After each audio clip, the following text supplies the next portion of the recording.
OK. Ok. We are back avec Reggie. Et aujourd'hui, on parle de c'est quoi être passionné? Ouais. La passion, tout ce qui est par rapport au dévouement, le dépassement de soi.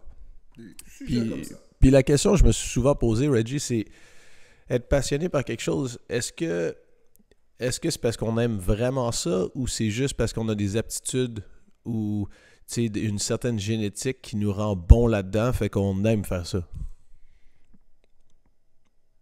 C'est une très bonne question. Honnêtement, là, ça c'est bien posé. Moi, je pense que c'est un mix des deux. Je crois que c'est sûr que si tu es prédisposé, je veux dire, génétiquement ou tu as un avantage par rapport aux êtres humains, dans un, admettons, si on parle de fitness dans tel sport, ou, tu sais, c'est sûr que tu peux devenir un passionné du basketball parce que tu es 6 pieds 9, puis que tu cours très vite, puis que, je veux dire, en plus, tu es très habile, très fort. Et là, on te dit, OK, mais si tu veux, tu peux aller dans la NBA plus tard, puis tout. Puis là, tu développes un amour, un intérêt par ça, parce que tu sais qu'éventuellement, tu pourrais vivre de ce succès-là par rapport à l'avantage génétique que la vie t'a donné. Mais il y a aussi, je crois, des passions qu'on peut juste développer par nous-mêmes, comme par exemple le côté plus artistique, que ça soit la poésie, que ça soit la peinture. Je veux dire, peut-être que quand tu étais plus jeune, peut-être que tes parents étaient peintres, mais ça n'a aucun lien. Ça ne veut même pas dire que tu vas devenir un peintre. Tandis que si ton père jouait dans la NHL, peut-être que tu vas jouer au hockey, tu sais. Puis peut-être qu'il y a des gens aussi qui sont passionnés par les affaires qu'ils ont du mal à atteindre. Tu sais, Ouais, comme un peu, si on revient à quand tu as commencé à faire du CrossFit ou quand j'ai commencé à faire du CrossFit, on s'est rendu compte qu'on n'était pas bon là-dedans. ouais. Fait que ça nous a comme passionnés d'essayer d'être bon là-dedans parce qu'on s'est dit, hey, je suis bon dans plein d'autres affaires. Pourquoi est-ce que je me laisserais pas être bon dans quelque chose d'autre? Ouais, exactement. Puis, tu sais, admettons, moi, par exemple, moi, quand j'ai commencé, peu importe que ce soit le yoga ou le CrossFit, ou toute la majorité des sports, mais vraiment, j'avoue, au CrossFit, ça, c'était quelque chose d'autre, mais en tant qu'athlète, tu sais, t'es comme, bon, je me suis développé toute ma vie, puis tout, là, à un moment donné, OK, t'es rendu, tu te poses des questions, puis là, tu découvres un autre univers, un exemple comme le CrossFit, l'entraînement fonctionnel, tu sais, des entraînements constamment variés à haute intensité. Là, t'es comme, mais wow, wow, wow, wow, wow, tu réalises que dans le fond, t'es même pas prêt de tomber dans des éventuels combats de tous les jours parce qu'une journée, peut-être qu'il faut que tu montes une corde, une journée, il faut que tu cours, une journée que tu fais ça. Fait que là, moi, d'un point de vue personnel, c'est que en tant un passionné du sport, en tant qu'athlète, c'est comme, ben là, tu peux pas refuser d'avoir des faiblesses et tout.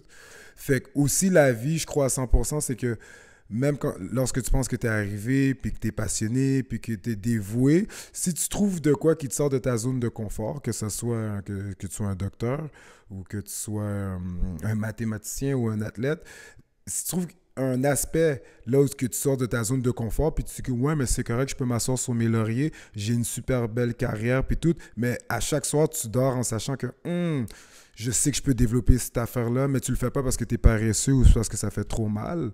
Je crois que là, il y a des questions à se poser sur êtes-vous vraiment passionné, dévoué à la vie? Mais c'est ça, parce que beaucoup de gens sont.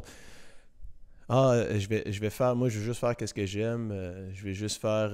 Fait que pour finir, il manque plein d'opportunités où ils continuent pas dans les choses qui deviennent un petit peu difficiles.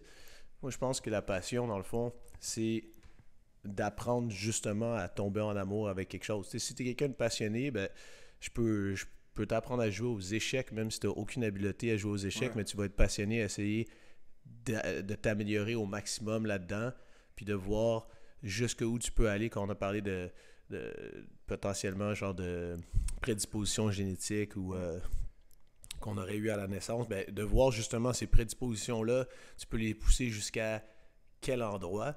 Puis si tu en as zéro de prédisposition là-dedans, ben, c'est de voir justement avec zéro, t'es capable d'aller à quel point tu es capable d'aller loin. T'sais, être passionné, dans le fond, c'est pas nécessairement de choisir, c'est Ouais. plus les choses qui sont devant toi, ben, tu décides d'être passionné puis de le faire à 100%. Exactement. Voilà l'expression, on est produit de notre environnement. C'est ta culture, qui sont tes parents. Après, qui tu choisis d'être... parce qu'au début, dans le début de notre vie, c'est sûr que nos parents, notre famille, nos amis à l'école, c'est très important, nos professeurs. Ouais. Puis après, au fur et à mesure, on commence à se rendre compte que si tu veux être passionné, c'est peut-être une bonne idée de choisir les gens qui sont autour de toi, puis que ce soit des passionnés aussi. Ouais, exactement. Fait que vraiment ton environnement, comme tu disais, la famille, les amis. Puis là, plus tard, c'est par toi-même, tu sais, tu commences à découvrir le cinéma. J'aime jouer au soccer. Ok, ben j'aime ça. Ça, c'est ma couleur préférée. J'aime beaucoup les mets asiatiques ou peu importe. Puis là, tu commences à développer des goûts. Puis là, à un moment donné, ok, mais ça m'attire beaucoup. Ben finalement, j'ai peut-être envie de partir une chaîne de restauration. Ben, je vais commencer, je vais travailler serveur ou serveuse, ou je travaille dans tel restaurant, dans la cuisine, parce que plus tard, j'ai des ambitions de sortir un restaurant, mais il va falloir que je parte d'en bas, tu sais, partir d'en bas, apprendre. Être passionné, c'est de savoir aussi que ce qu'on a choisi, peut-être comme carrière ou comme activité, ou comme par exemple aller au gym, ou peu importe des petites routines qu'on a choisies, être passionné, c'est de savoir qu'on va le faire pour le reste de notre vie. Puis il y a que, du mieux qu'on peut, à chaque jour, c'est de s'améliorer dans... Mais je pense que ça, c'est un très bon point. Être passionné t'amène que c'est pas nécessairement que tu es bon en partant, C'est ça. c'est que tu es prêt à partir d'en bas pour te rendre jusqu'en haut. Exactement. Prêt à partir d'en bas pour te rendre jusqu'en haut, parce qu'il y a de quoi qui t'attire là. Il y a de quoi. Il y a un désir. Peut-être que pendant que tu es en train d'exercer cette passion-là, il y a un plaisir. Fait que souvent aussi, les passions, c'est pas aussi d'associer exactement, par exemple, j'aime le football, j'aime le CrossFit, ou j'aime la science. Souvent, c'est pas ma passion, c'est pas la science, ma passion, c'est pas le CrossFit. Ma passion, c'est le plaisir là, que j'éprouve, là, ce sentiment-là que j'ai, qui se passe pendant que j'exerce ma passion. C'est quoi cette affaire-là? Fait que je crois à 100% que c'est ça, dans le fond, qui nous passionne. Et des fois, si par exemple quelque chose arrive, tu te blesses, tu peux plus jouer au football, ou il arrive de quoi, tu perds tes moyens, puis tu peux plus vraiment lire tes sujets préférés en sciences, puis tout. Par exemple, tu perds la vue, ou peu importe. Mais tu te poses la question, pourquoi j'aimais ça? Qu'est-ce qui me passionnait là-dedans? Fait que je suis sûr à 100% que tu peux aller rechercher ce plaisir, peu importe ce sentiment de bien-être que tu as dans ta passion, dans quelque chose d'autre. Il faut juste savoir exactement c'est quoi. Sur ce, shout-out à Martin No Excuse VIE qui dit tout le temps quand l'œil du corps s'éteint, l'œil de l'esprit s'élève. Fait que c'est ça résume bien justement ce qu'on est en train de dire d'être passionné, c'est que c'est pas tant la chose qui nous intéresse que de pousser au maximum qu'est-ce qu'on est capable de faire, puis d'essayer d'avoir des ressentis qu'on est heureux. Ça revient à notre autre podcast dont on parlait, puis d'être prêt à partir d'en bas pour aller jusqu'en haut. Boom. Boom. Merci tout le monde.